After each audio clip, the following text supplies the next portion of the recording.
Good afternoon, Abel Sanchez. How are you, my friend? I'm fine. How are you? Thank you so much for talking to Bayloric TV.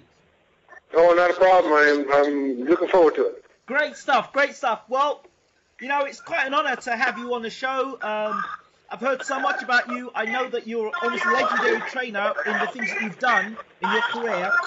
Tell the fans more about you and your career, please. Well, I've been doing this for about 35 years. I've had the pleasure of working with 14 world champions. At Terry Norris back in the early 90s, who was pound for pound the best fighter in the world. And now we have a young man, GRENADA, who's headed that way. So everything's been going great for us. We're blessed and happy to be in the business. Okay.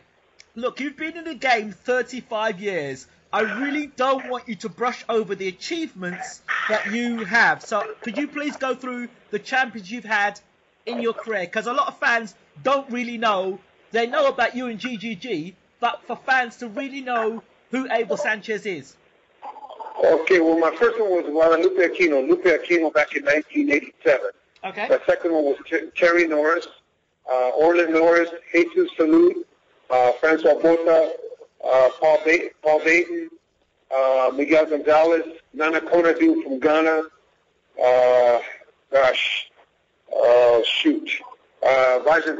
Zalbek Bizengurov from Ukraine, Ashley Chichna, Gennady Golovkin, Samuel Peter. I know I'm leaving some out, but those are some of the major names that I can remember. Right. And I believe you're based in Big Bear Mountain, is that correct? Yes, I have a training camp in Big Bear Lake, California. We have two big houses in a 4,000 square foot gym where the fighters live and train. Okay. So can you tell me a little bit more about how you got into boxing?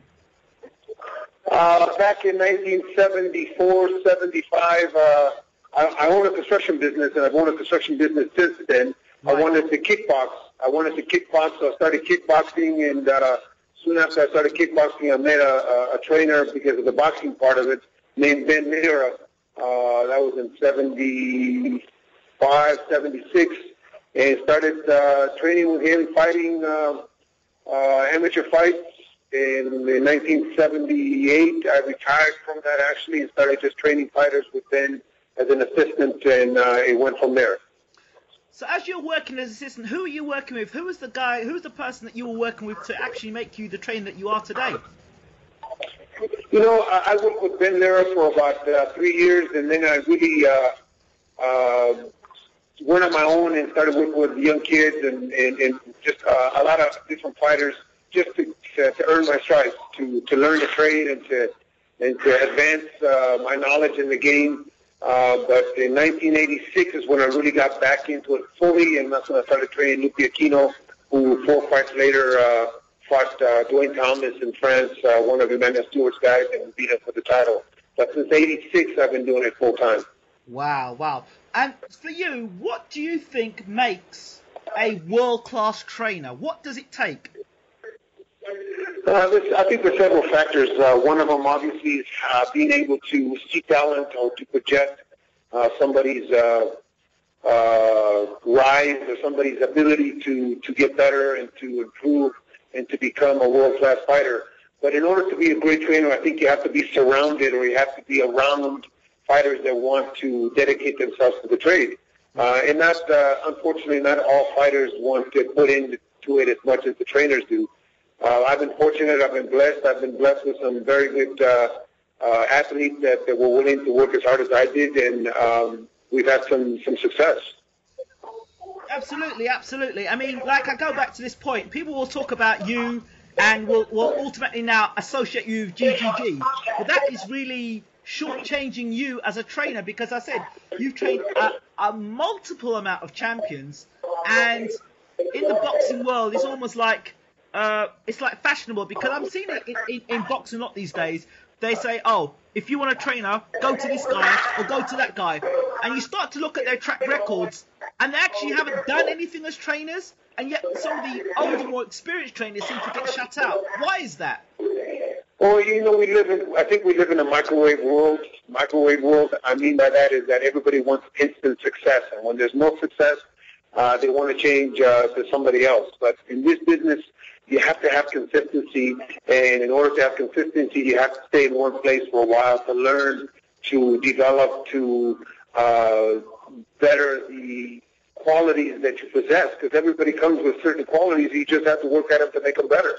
Right. And today, too many fighters are jumping ship and going to somebody else. I'm not saying that is not always the right thing or the wrong thing. What I'm saying is that you have to allow yourself to grow in one place in order to become a better fighter, to become a better tactician, a better technician. But I think it comes with everything. If you're a doctor, the more you practice your trade, the better you're going to get. If you're a lawyer, the better you get when you practice it a lot. So I think as a fighter, you have to make sure that you're doing the practicing of it so that you can get better. And staying in one spot sometimes is the problem that a lot of young fighters have. So why do you think these young fighters think by hopping trainers is going to solve the problem rather than it being their own attitude that is the problem? Swapping trainers is not the solution a lot of times. But the solution is sometimes dedicating yourself to the trade and the surroundings. Sometimes when you're in the same surroundings that you were when you were starting out, that is not conducive to a great career. The reason being is that you have to grow with the trades. You cannot stay at home and expect the same young fighters in the gym that you said that you were sparring with before to be adequate enough to compete with somebody on a world-class level. So you have to take it to a different level if you want to get better, because the different looks that you get in a different situation will be bettering or making you much better for that fight against the elite kind of guy. Okay.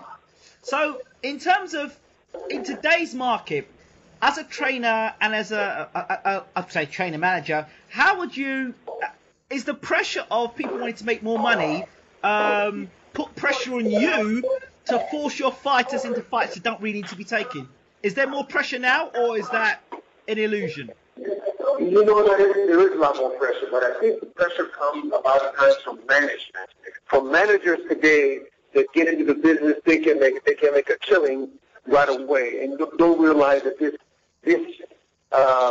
evolvement of a fighter takes years. It takes a long time.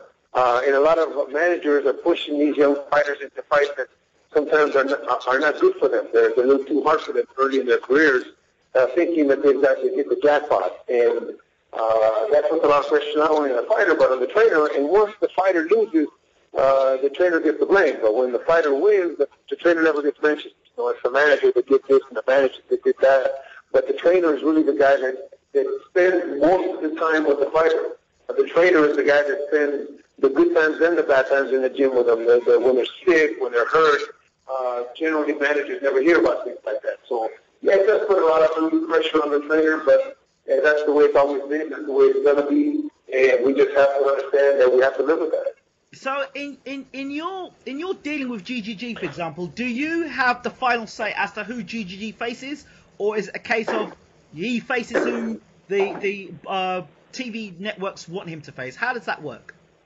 No, it's not so much the final say. What happens is that GGG is a grown man. GGG is a very smart man, and GGG is in a position right now where he understands the business and he understands what is in front of him. His management team, he happens to have a great management team that understands that also. So we as a team get together and they bounce a bunch of names off of me that are acceptable, let's just say, to the networks. And then GGG and I talk about the opponents and which one would be best for us, or not only for the fight, but for the future. So it's actually a united decision that gets made for the best interest of the team. Okay. Let me ask your opinion on something. It's about fighters with unbeaten records that go around knocking people out of a lower level and suddenly get the credit and suddenly get a world rating without facing anybody. In your opinion, how do you see this ending for that fighter, or what do you see happening to the fight in the future? Well, more often than not, they get exposed when they get up against, let's just say, a Bruno and Maidana. Bruno had been doing real well against a particular kind of fighter that wasn't to his par, wasn't to his level, and once it put him in against Maidana, who really Maidana is not really skilled, I just say, as Bruno is, but he's experienced, he punches hard, and he's determined. So a guy that has never been in a situation like that, as Bruno has not, he's going to have a difficult time with him. But then again, it goes back to what I said about management, pressuring these fighters to fight the kind of fights that propel them in a record time to a ranking, to a status that management believes that they belong in. When they don't, and then once they face somebody that can fight, they get exposed. But that happens a lot nowadays, where it didn't happen as often in the past. Yeah. But in the past, a loss was not a bad thing. Today, a loss is a death sentence. I mean, the networks want zeros, undefeated guys everywhere on TV, and sometimes a loss can teach you more than winning 20 fights. A loss teaches you what you need to do to get to that level or to get to that plateau that you think you belong. Correct. So, let me throw this at you. Levasky Lomachenko, who fought for the world title in his first pro fight, and is going to get another world title shot in his second pro fight against Gary Russell. Your thoughts? I think that sets the wrong message out to the young fighters. I think that there's a bad precedent for some of the kids coming out of the Olympics. Even though and although this young man had a lot of wins, they were still 4 3-round fights. They were still amateur fights. Salido proved that his inexperience in their fight was his undoing. Not because Salido was a better fighter, but because Salido knew how to work the 12 rounds. Where Lomachenko worked early in the fight and worked late in the fight, and in the middle of the fight he gave away a lot of rounds. He didn't know how to gauge, and I don't think that the proper experience in the corner helped him either. Just because his father was with him when he was winning all these titles as an amateur does not mean that he knows how to direct a professional 12-round fight. Lomachenko is very talented, but very talented as an amateur, not very talented as a pro who has to fight in a 12-round fight where he can get not only out-hustled but outsmarted and improve that with Salido, like I said, just outsmarting him in a 12-round fight. So how is he able to get not one world title shot, but 2 world title shots? Like back to back. That's the politics. That's the politics of boxing, unfortunately. I don't believe that he deserves that. I think there's a lot of other worthy fighters that have done more to deserve that. But the politics of boxing today and the money involved dictates really who gets the title, who gets the title shot first. Okay, absolutely. So let's talk about your gym and we're talking to you from your gym at the moment, correct? Yes, you are. I'm right behind the ring, yes. Right. So who have you got like this week, maybe for example, coming to the gym and using the gym, for example? Okay, right now we only have 4 fighters in the gym because it's a small lull while GRENADA fights and some of the other guys fight. Right. We have Michael Medina. Michael Medina's training for a fight. He fights the 24th of May, I believe in Montreal, Canada. I have a young man, Joel Diaz, who fights the 16th of May in Connecticut at Foxwood. You're breaking up. You're breaking up. You sound like you're distant. You're not as clear. Okay, I have Joel Diaz fighting on the 16th. On the 16th in Connecticut. I have an amateur young man, a heavyweight that's fighting on the 2nd of May. But I leave on Friday for Jason Velez, who I trained. He's the number 1 featherweight in the IBF. He fights in WBC. He fights in Puerto Rico on Monday. Right. And then Gennady Golovkin comes in, I believe around the middle of May to start training for a fight sometime in July. We haven't got that finalized yet, but they should be finalized soon. Zarbek Bajangurov comes back also at the beginning of May, who's a junior middleweight that is finally back on track after he had some back injuries. Right. Have on the 31st of May, I also have my number 1 featherweight, who is IBF number 1, fighting in Macau. He's fighting Gradanovic. Right. And this young man's name is Alex Niskurchin from Belgium. Right. So we got a busy schedule right now. You're a busy man, but you're meant to be a busy man with all that experience. Yeah. I want to be busy. I think that I'm 58 years old, and I think I'm in my prime, and I want to be as busy as I can and work with as many good fighters as I can, impart everything that I've learned onto them, and hopefully be successful. Wow. I want to talk about GGG now, because fans would actually rip me apart if I don't talk about GGG and talk about some of the stories. Let's get the first thing cleared up. Julio Cesar Chavez Jr., according to reports, £47 million dollars has been earmarked by Al Heyman to take him on board, which would mean if that happened, GGG versus Julio Cesar Chavez Jr. couldn't happen. Can you confirm or deny those reports? That's something that I've heard on the internet also, but I believe that Top Rank, who is Chavez's promoter, has a contract with him, still has either 1 or 2 fights or 9-10 months with him. So I think that before any of that Al Heyman talk can come to fruition, I think he has to finish out whatever they've got with Top Rank. I'm not privy to what their details are, but I know that they're negotiating a fight for Golovkin. Hopefully that comes true. But if Al Heyman gets in the mix before the contract is up, and we don't find him fight, I think that Chavez will sit on the sidelines for a while because of the conflicts that are happening between the networks and Mr. Heyman.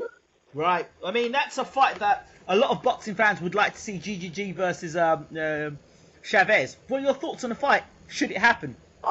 I've said all along since I started working with GGG, a year after I started working with GGG, that my dream fight for him was a Chavez fight. I think that their styles mesh well for a fan-friendly and TV-friendly fight. I think that it would be one of those kind of fights that could go a second time or a third time. I would love that fight. You're clear.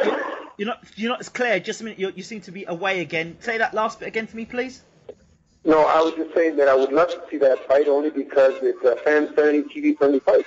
Absolutely. That's been my dream fight. Absolutely. Now let's throw this at you. I've watched GGG for a while, and he is a phenomenal puncher. That's, I think even Stevie Wonder can see that GGG has got some serious power on him. What do you do as a trainer to ensure that your fighter doesn't become power hungry in the fact that he believes he can knock everybody out and reduces his boxing talent or his technique for just sheer power? Well, I'm going to be very, very honest, brutally honest with you right now. I have not seen Gennady Golovkin do 100%, a punch at 100% in any of the fights that he's been with me. I think it's not 11 fights already. Can you repeat that, please? Can you repeat that? Because boxing fans are going to be like, what? I have not seen Golovkin throw a punch at 100% in any of the 11 fights that he and I have been together. That young man is boxing. He's trying to set things up. He's trying to set a perfect punch up. He has not thrown it yet at 100%. Wow. When he does, you'll know it. But he has not done it yet. He's thrown some perfect punches, but not 100% hard. Okay. Like the Macklin shot was a perfect punch, but not like trying to hurt the man. He just threw it in a perfect spot. His timing is so perfect that the punches land and they have effect, but not because he's throwing them at 100%. Right. I mean, there are knockout punches in the world. There are guys who have power, and there are guys who have real knockout power. And I put GGG in the same class as someone like Julian Jackson, who hit you one punch and take you out. Where does that sort of power come from? First of all, it's God-given. I think that the power, the raw power is God-given. That's something that he was born with. We as coaches try to improve on their technique, on their timing, on the balance, and that in turn makes it even more devastating. But there was nothing that I or anybody that worked for Julian Jackson did to make him that one-punch knockout artist. What they did and what we do is we just try to improve on, like I said, the timing of it makes a big difference, and the technique of it and the balance of it makes a heck of a big difference in a knockdown or a knockout. Okay, and we talk about power. Let's talk about durability. If a guy hasn't got a good chin, apart from giving him good defense, is there anything else you can do? We can work on the neck. We can work on a lot of chin exercises. We can do a lot of those things. All that is going to give you a little bit of improvement. But again, that's something that like Randall Tex Cobb, if you remember Randall Tex Cobb, that's something that you were born with. That's something that God gave you a good chin. Well, this is a child, senior. Has a great chin, or had a great chin. His son seems to have a great chin. But you get hit by the right guy at the right moment, even if it's a small guy, and it hits you in the right spot, you're going to get hurt. Doesn't mean maybe you're going to go out, but you're going to get hurt. But we can improve it a little bit, but we really can't improve it to the point where you can get hit with a hammer and you're not going to get knocked out. We can do a little bit with it, but not to that point. Okay, so that leads me to my next point. Fighters that, for example, there are a lot of stories going around with PEDs. Now, if a fighter is taking PEDs, does that mean he takes a punch better, or does that mean he ignores pain better? I'm sorry to tell you that I'm very ignorant about those issues about the PEDs and steroids and all that. I've never experienced them. I've never been around them. I don't allow them in my gym. I don't allow people to do those in my gym. So I try to take care of what I have and what I do, and let the governing bodies and the organizations take care of what they do. So I haven't studied much about that, so I couldn't answer that question. Okay, good. Great stuff. Let's talk a little bit more. I read a story about GGG and Kovalev actually visiting the gym. No, Kovalev I had for a year and a half. I had him for 8 fights and 8 knockouts. Right. So, they were sparring, and supposedly GGG dropped him in sparring and stuff like this. Is that rumor or is that truth? Originally, I agreed to start training Kovalev because I thought he could be sparring for Golovkin. Right. And unfortunately, he was just too respectful or too scared of Golovkin. I only sparred him maybe 4 or 5 times, and one of those times, yes, Golovkin did drop him. Right. But I heard the rumor I heard was he dropped him hard in sparring twice. I'm going to say those rumors are true, but it wasn't twice. It was only once. So I guess I'm on the island of Grenada, all right? So I'm the only one who covers really seriously boxing on the island, so in the Caribbean, in Grenada. And I'm hearing this stuff, and it's spot on every time, it seems to be. Say it again, you cut out. I said I'm in the Caribbean, and boxing's not covered the way I'd love it to be covered in the Caribbean. And I'm hearing these stories, and I'm like, this can't be true. I've got to find out. So I've heard it from the source itself. No, it's definitely true. It's definitely true. And I actually, after that sparring, I never sparred him again because Kovalev was just too timid and too scared to be in the ring with Golovkin. Wow. So I would spar him with different people. Question. Bernard Hopkins, 49 years old. How does he do it? Takes good care of himself, and fighting the right opponents. I mean, he's not fighting the killers. He's fighting BWTMONLINE. Doesn't have a coach. Doesn't train the way that he should. He's not a real big threat. But even though that is the case, Bernard's getting it done. The last guy he fought, fought a little bit harder, gave him a little tougher time, but still it wasn't on a world-class level, let's just say, like Bernard. I think that if Bernard gets against guys like Adonis or even Kovalev, Kovalev, and some of those guys, if he can do it against those guys, wow. I just would like to see him do that.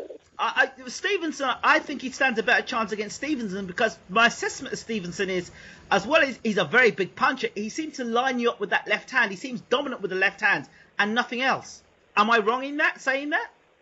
No, he's very strong. He punches hard, but both of those fights, Kovalev and Stevenson, would be difficult. Not so much because of their punching power, but just they're young men. They're young, strong men with skills. And there's going to come a time when... What about Trevor's Cloud? Say it again? What about Trevor's Cloud? Trevor's Cloud, I had Trevor's Cloud here for about 4 weeks, 4.5 weeks. Trevor's Cloud is not dedicated to improving and getting himself ready for a guy like Bernard. To find a guy like Bernard, you better be training today to fight in 3 years from now. Because Bernard is very tricky. Bernard is very experienced. Bernard has seen everything that you're going to throw at him. He's already seen it 100 times. So you better be ready to fight a defensive wizard and a guy that's going to do everything to try to keep you off. I don't think the Boris is dedicated enough and committed enough to his game, to his sport, to be able to do that, where I think Adonis and Kovalev are still young and would be able to. Great stuff. What about GGG and the possibility of him moving up? Because obviously Groves and Froch are fighting. There's lots of talk about Froch fighting GGG. How realistic is that? Well, as Tom and some of the comments Tom made in our management team and I have made, all those fights are very possible. All those fights, Gennady is 160 pounder, first of all. He's a middleweight. But if the right opportunity came along, as in this case with Chavez, if it gets paid, great. If a fight with the winner goes and Froch gets made and everything is right for Gennady. Gennady is the guy that ran out of turning the wheels. Gennady is the star right now. I think the rising star. So if everything is in line for him, we'd love to fight any of those guys. We've said it before. Gennady has said himself that he's going down to 154 to fight Floyd, and only Floyd, because that's his dream fight. So all these possibilities are very, very, very viable, but I will say and stress that Gennady wants to unify the middleweight belt first, or make sure that he exhausts all possibilities of middleweight and look at other offers. Okay. Cotto is fighting Martinez. Your thoughts? I think Martinez beats Cotto. I think that Martinez is recuperated from his injuries. Although I think it's going to be a great fight. I think that Cotto's a warrior, and he's going to give Martinez all he can handle. But at the end, I think Martinez will eke out a decision. I'm looking forward to that fight because Martinez has stressed or has mentioned that he would like to fight Golovkin. I doubt that very much, but he has said that he wants to. But I do think Martinez beats him in a decision. The other gentleman that I heard that could be lined up to fight GGG is Martin Murray. Martin Murray has been offered to fight, I believe, 3 times and turned it down 3 times. He seems to say that he needs a couple tune-ups. He was the interim champion, so he was on mandatory, and he vacated that and gave it away. So a lot of guys say that they want to fight GGG, but when it comes time or his name gets mentioned, all of a sudden they're busy or they need a couple more tune-ups. So it's been difficult for Tom and for the management team to secure those bigger names. Well, to be fair, let's be honest. Murray's fought Martinez, didn't get the decision. Fought Sturm, close fight. And GGG is the toughest out of all of them, I would say, and the hardest punching out of all of them. And I'm not so sure if I'd be in a rush to fight GGG either. Well, he did win the interim title, so that will qualify him as the mandatory for GGG. That he doesn't want it, we understand that. But I'm answering the question. I just think that when the GGG game gets mentioned, a lot of guys become busy, or a lot of guys become unavailable, or the pass. I think the pass answer at the equivalent is, well, if the money is right. What does that mean? If the money's right, yeah, that's usually if the money's right. Okay, let's talk about a division that's really hot at the moment, which is the welterweight division. Sean Porter has beaten Malignaggi, but I don't want to focus now. It's the next week or so, because obviously you've got Julio Diaz training for Keith Thurman. How do you see that fight going? I think Julio will put up a good fight, but Keith is much too young and much too strong, and at the start of his career to be sidetracked by a veteran like Diaz. Diaz will put up a good fight, but I don't think he's enough. I see them stopping somewhere between the 7th and 9th round. How far do you think Keith Thurman can go? With the talent right now in the welterweight division, I don't think he's backed up against Mayweather. Let's keep Mayweather out of it. Yep. But with the talent... Abel, you're going to have to come closer to the phone because you're cracking up a bit. Okay, are you there now? Yeah, I'm here, but you're cracking up a bit. Okay. With the talent in the welterweight division, not mentioning Mayweather because Mayweather's on another planet. Yep. I believe that he could surprise somebody to become champion. He's still learning. He's still kind of green. He's a good puncher. Yep. He's still in the green. I got that corner foot, that kind of pressure that corner foot on my line should be problem for him. He distanced the punch. Yep. But he is a big puncher, and he's got a great coach in Birmingham. So I could see him going along with it. Right. Sean Porter? Sean Porter's a strong kid that's very determined, very athletic, strong as hell because he used to be a middleweight as an amateur. But he's, again, the kind of guy that if you don't let him have his way, his inexperience in the big fight could prove a deterrent for him. But strong kid, very determined. I don't see him keeping the paddle too long. He could do a lot of it, maybe going to the middleweight. But I do think he's a good defender. Okay. What's your opinion on Kell Brook, the British fighter? Kell is a very talented kid. I fought him with Carson Jones. Yes. And I believe he's the mandatory for Porter. Yes. I believe that Kell's skills, if he gets himself right, if he gets his weight on issues under control, which I believe he had issues before he fought Carson. Yep. I think that Kell Brook is very talented. I think Kell Brook made this decision for him because I think he's got better skills. He's got a better background and better skills and a little bigger frame. Be able to box and keep Porter off of him like who you did kind of get in their fight. Right. So where would you put Kell Brook in the welterweight division? Okay, after Pacquiao and Bradley and Mayweather, where would you put Kell Brook?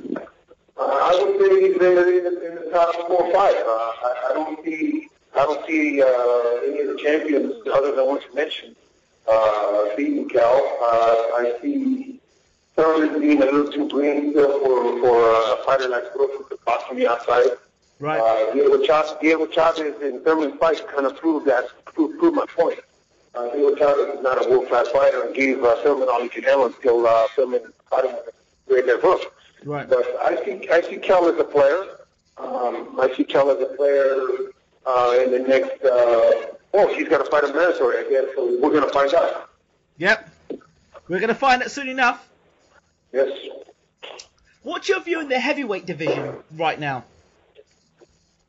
If Vladimir doesn't retire, he's going to be there for a while. There's nobody on the horizon. Vladimir, he's just too polished and too big and too strong and too smart for anybody that's coming up right now to be a threat. As far as the rest of the crews, I think Mike Perez and Brian Jennings fight on the 24th to determine the mandatory. That's going to be a great fight. I would like to see Wilder fight with somebody. Maybe the winner. Yeah, maybe the winner of Jennings Perez would be a great fight, and I think that would tell us a little more about Wilder. Yes. But other than that, really you have Kovalev who has a good fight and has 2 bad fights, has a good fight and has 2 bad fights, so you really can't go with him at all. The kid that just got beat by the Pie was undefeated 33 or 34-0. Boystoff, I think is his name. Yes. They had a lot of high hopes for him and didn't do much. Manuel Char, who just beat Kevin Johnson, and his decision doesn't seem to have that special things you need to be a heavyweight champion of the world. Povetkin obviously is not, he's not doing very much. He's coming rush. I don't know when he's fighting, but he needs to improve his game a lot. Who else is there out there? Fury. If Fury was to concentrate more on his trade and try not to be a sideshow, I think he could be a threat. But I think Tyson Fury tries too much to make it too much of a show and not dedicated enough and serious enough about his business. But he's got the fight. He's obviously has the punch. He's getting much better. But I think that the distractions of trying to be a comic and trying to be the show outside the ring are taken away from his ability inside the ring. Okay. What about Derek Chisora? Derek Chisora is a good B-level fighter. I don't think that he's with with the rest of the guys that we've been talking about. Right. Same as David Price. David Price is going to take a little while for him to mature, if he ever matures. But I don't think, he's going to give people a good fight than Kevin Johnson. But he's on a Kevin Johnson level, and Oliver and Char. He's not on a world-class level for me. Cool. Abel Sanchez, thank you so much for talking to Baylor TV. You are a wealth of knowledge, and I'll probably keep you on the phone all day long, and I know you've got lots of things to do. Well, it's been a pleasure. Call me anytime. We'll discuss boxing. I love to talk about boxing. You have a great day. Thank you so much, Abel. Take care. Okay.